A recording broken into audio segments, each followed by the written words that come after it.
each and every one of us. And so I just want to encourage you today to enjoy today. I told you today is a time to bring your childlike attitudes, all right? That's why I wore the fancy coat today, to make sure you're in the mood and you're ready to go today. And this is one of my favorite Christmas stories that we do. It's called the Christmas Photo, and I'm going to give some credit. It's been such a busy week for me, and Kim has been just a tremendous help getting everything ready. But we're going to be doing a lot of pictures up here. The Christmas Photo is actually a children's book that I wrote a long time ago, and we have lost all of the pictures to it. So we had to recreate all of those, and Kim was a humongous help in getting those recreated this week. So if she has carpal tunnel because she was taking care of all these pictures, you can understand why. And so I want you to enjoy this Christmas story with us, and I want you to have a good time, and let's tell the story about the Christmas Photo. But it's getting our focus right during the most festive time of the year. So Bill looked at the new bike.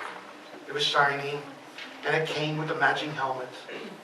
Where am I going to get $100? Bill worked hard at stuffing things, selling paint and hammers and pillows and dog food, and every day he would walk past the bike. He would dream about riding it down the street with a pack of dogs following him. But he always had to say, where am I going to get $100? He thought about working out really hard for a couple of weeks so he could become a professional football player. Man, that really made him tired. And he thought about reading some really big books so he could become a lawyer. But just thinking about it made his head hurt. And he finally thought maybe if he could find some rich person's lost dog, he'd get a reward. But the only dogs he was able to find weren't very rich. If only Bill could find a way to get $100. Bill said to himself, but who would give Bill $100? It wasn't like people just handed out $100 money prizes. Look, it's a $100 money prize, a lady with a child hollered out to a passing businessman. Turning his head, Bill saw a poster in the greeting card section. The best Christmas picture would win a prize big enough for him to buy that bike. But what kind of Christmas picture would be good enough to win $100? I mean, the downtown Christmas tree was beautiful this time of year, but everyone was taking pictures of it. There was the old sled hill that he used to play on, but someone recently built condominiums on that hill. What would make a good picture? The church always did a live nativity that was set up. Maybe he could take a picture of it. Wait a second, Bill thought. I've got a better idea. Bill returned to his room to gather up his camera. He lived in the basement of his parents' house where he liked to watch the Star Wars quintilogy and chat with his friends online. And in his spare time, he would tinker with his inventions, including a working time machine that he will build out of returns to stuffing things in 10 years, then travel back in time and give it to himself as a birthday present a couple months ago. On the corner of his desk, Bill picked up his Bible. I'm going to need this as a reference. And when I finish taking a picture of the real first Christmas, I'm sure to win the $100 prize. The machine whirled and buzzed, and shocks of electricity jumped wildly over his head. Then everything changed. As Bill looked through the foggy glass of his time machine, he could make out the rows and rows of wavy wheat.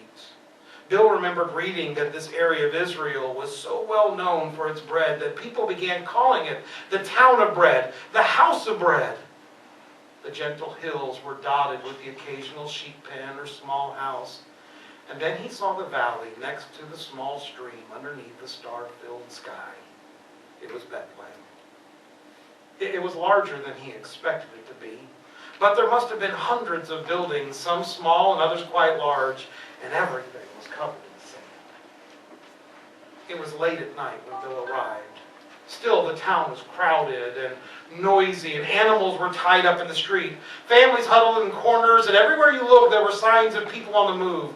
Vendors were selling birds, sheep, fruit, clothes, spices, and even more.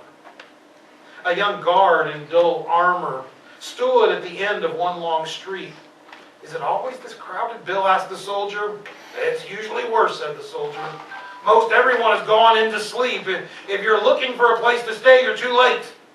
There's a camp up on the hill. I hear one of the innkeepers has moved out some furniture so people can sleep on the floors. Bill wasn't looking for a place to stay the night, but he was looking for an inn.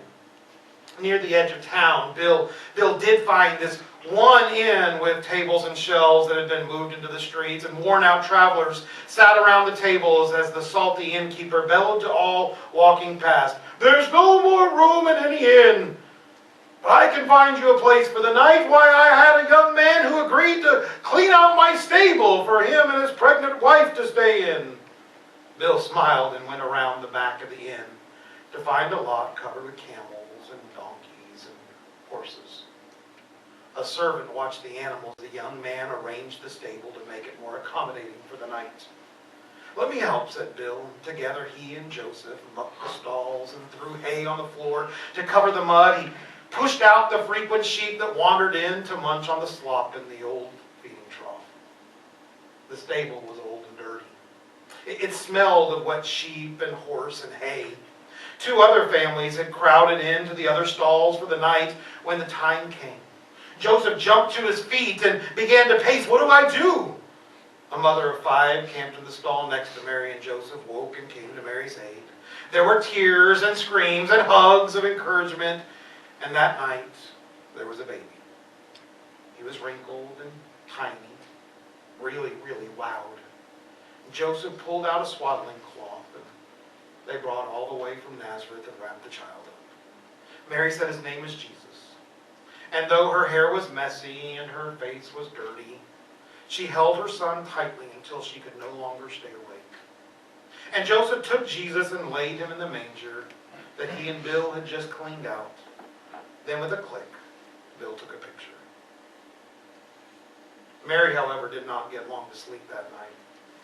At the opening of the stable, a group of ragged shepherds arrived, and their faces were covered with bristly whiskers, and their clothes were worn and dirty and torn and patched, and though they were out of breath, they could not stop speaking to one another, to any they saw in the streets about the terrifying and wonderful thing that just happened to them on the hill.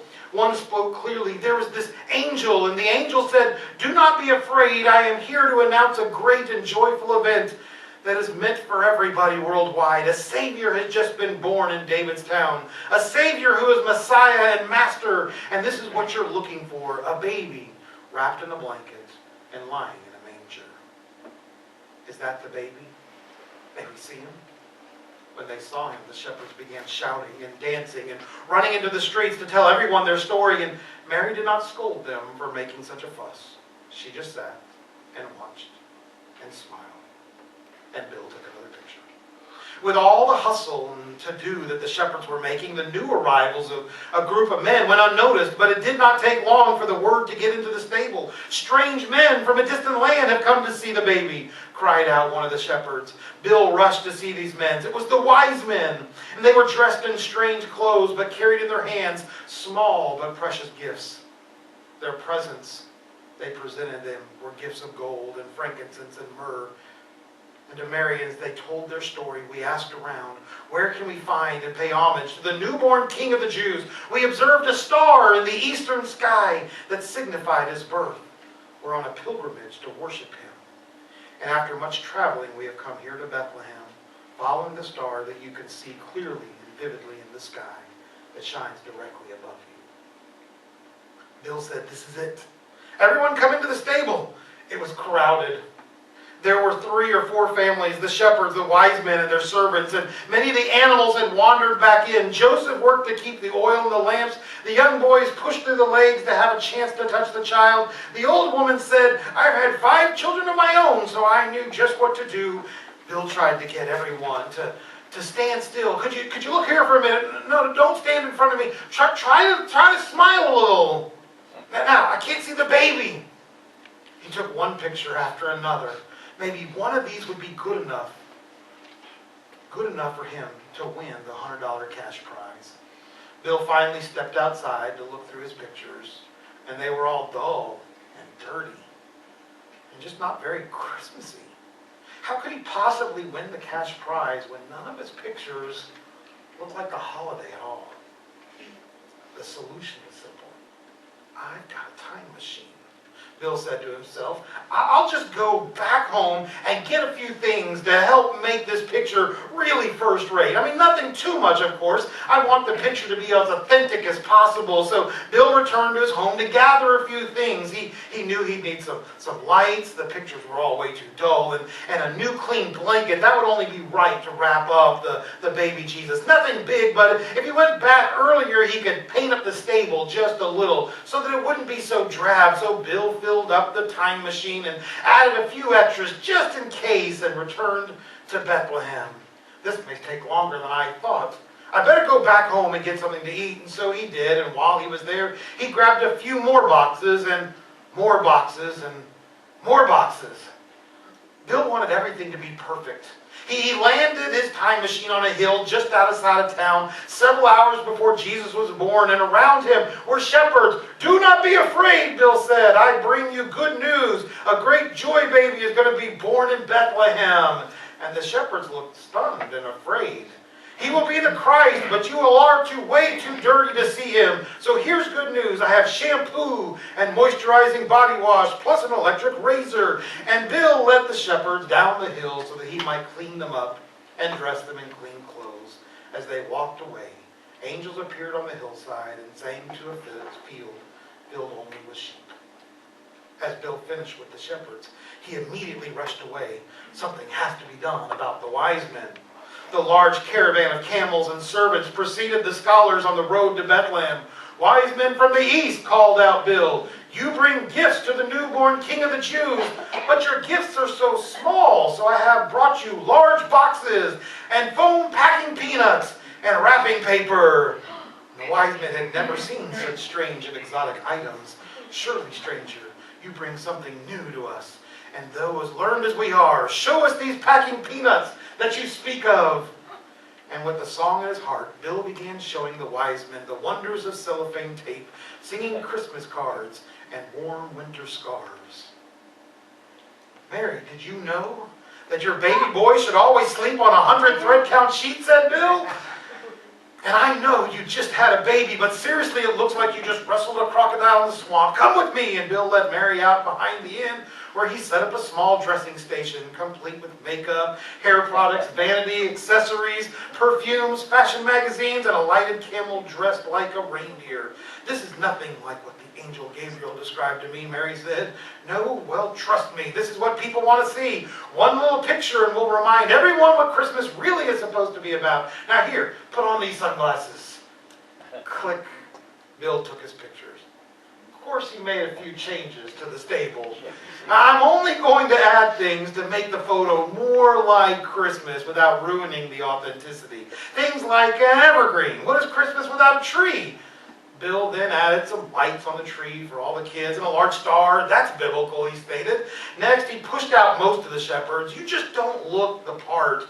A brawny sheep herder and a tall, handsome assistant were allowed to remain.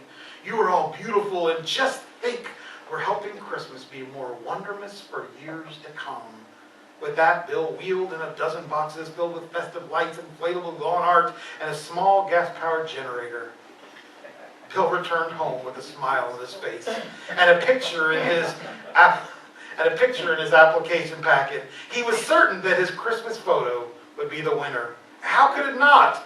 It's a real-life picture of the very first Christmas. Bill's thoughts went back to the shiny red bicycle and stuffing things. Bill was going to get all he wanted this Christmas. It was certainly going to be a season to celebrate. A season of lights and songs and candy.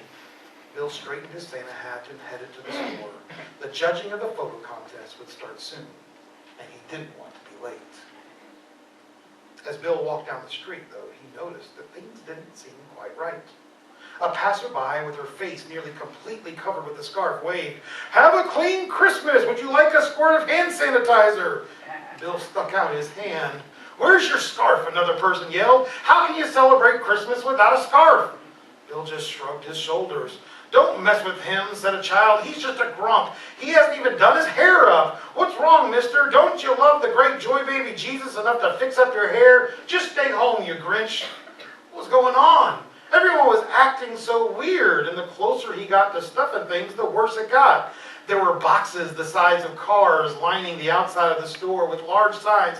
Be a wise man and get a humongous box for all your biggest loaves. Inside was no better. The store was covered with little foam peanuts. They were piled in the corner and on top of the racks and even falling from the ceilings. Hey, young man, where's your Christmas spirit? The store's Christmas master stood at a sunglass booth. Let me tell you the story that happened 2,000 years ago in a little town of Bethlehem. Shepherds on a hill were told of a great joy baby that would be born, and on that night they were given new clothes and fancy hairdos and scarves so that they might worship the child. And today, wise men still seek hair products that will honor him. And Bill pulled off his hat and hung his head low, and he ran out of the store. Things have to be made right. I ruined Christmas. Bill jumped back into his time machine, and in a flash he was back in Bethlehem. Could he save Christmas? He wasn't sure. But he did not like what it had become. It had gone from being a time of love, peace, and joy to a time of self-centered, image-driven egocentrism. Then it began to happen. The moment Bill had been waiting for. The sky filled with a million colors as bright lights filled the evening sky, and bam! There in front of Bill was a time machine. It was clean and shiny, and out of its door stepped a Bill, who was very surprised to see himself waiting for him. I want to show you the photo that you're about to take, said Bill. Looks great, said the other. Not really. It's out of focus. Because of this photo, the whole world will think that Christmas should focus on them, on their looks, on their wants. You cannot take this picture. The two Bills talked, and eventually they agreed. Bill returned home without taking his picture, leaving the older Bill alone on the side of the hill. He sat and watched as a star beamed its light down on the little staple. On a far hill, he could see the glow of angels, and he knew they were singing to the shepherds. Then he looked down to that little town he could see. Mary and Joseph, and in an old dirty manger there was a baby. What was wrong with the focus of his Christmas photo? It was not focused on the baby. This entire time, Bill finally realized that he had been focusing on himself and his desires. On a hill one silent night, down in a little town called Bethlehem, Bill finally realized where he should have had his focus all along. Bill, I bring you glad tidings of great joy. There was a voice like an angel behind him. For unto you is born today in the city of David a Savior who is Christ the King. Bill trembled as he turned to face the angel. I'm sorry for the problems I've caused. I've messed up. The angel was silent for a long while. It is a happy Christmas when people realize they are not perfect, but that Jesus is. In that house is the Christ child. And every person he meets will cause problems and will mess up. But focus on him. Turn to him. Trust in him. And all will be forgiven. There's a Bible verse in Isaiah chapter 40 that talks about the coming of Christ. It comes at a time when Israel is struggling so mightily. They have messed up many times, and because they've messed up so many times, they are now doomed to destruction. They can see it in the horizon that they're one day going to be wiped out. But in the midst of all of that, God comes to comfort his people. And he comforts his people, reminding him that a day is going to come when a Savior will arrive. Isaiah 40 says, Comfort, O comfort my people, says your God. Speak softly and tenderly to Jerusalem, but also make it very clear that she has served her sentence, that her sin is taken care of, forgiven. She's been punished enough and more than enough, and now it's over and done with. Thunder in the desert, prepare for God's arrival. Make the road straight and smooth, the highway fit for our God. Fill the valleys, level off the hills, smooth out the ruts, clear out the rocks. Then God's bright glory will shine, and everyone will see it. Yes, just as God has said. The voice said, Shout, I said. What shall I shout? These people are nothing but grass. Their love fragile as wildflowers. The grass withers, the wildflowers fade. If God so much as puffs on them, aren't these people just so much grass? True, the grass withers and the wildflower fades, but our God's word stands firm and forever. Climb a high mountain, Zion. You're the preacher of good news. Raise your voice. Make it good and loud, Jerusalem. You're the preacher of good news. Speak loud and clear. Don't be timid. Tell the cities of Judah, look, your God. Look at him. God the Master comes in power, ready to go into action. He's going to pay back his enemies and reward those who have loved him. Like a shepherd, he will care for his flock, gathering the lambs in his arms, hugging them as he carries, leading the nursing ewes to good pastures. It reminds us that even though each and every one of us probably this year can say, I made a mistake, I messed up somewhere.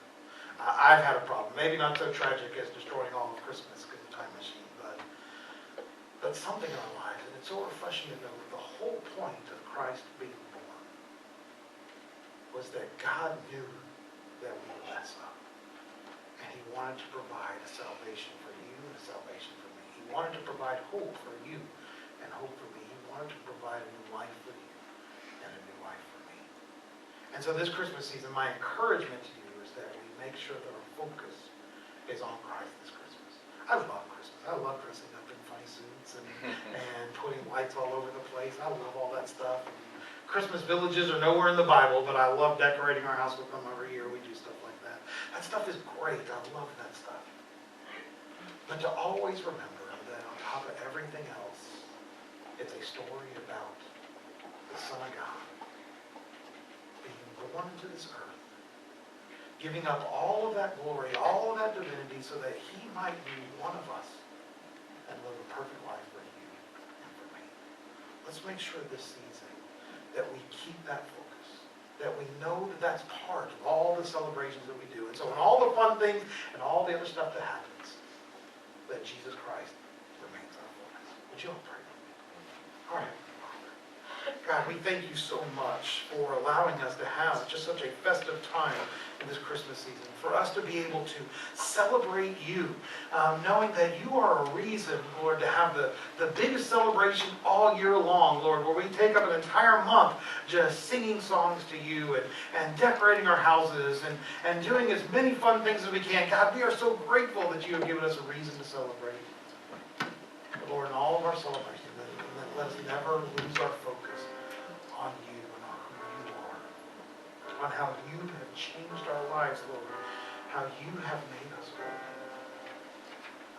God, we thank you so much for that child in the manger. And God, for all of us here today, Lord, I pray that we would be bold enough to look at our own lives and say, today, this month, this year, I've had some failings. Just like in the story when the angel said, you couldn't mess up Christmas. Because Christmas is about God coming to earth. Emmanuel, God with us. And that the whole point of God with us is that every problem, every pain, every misstep that we've ever made can be made right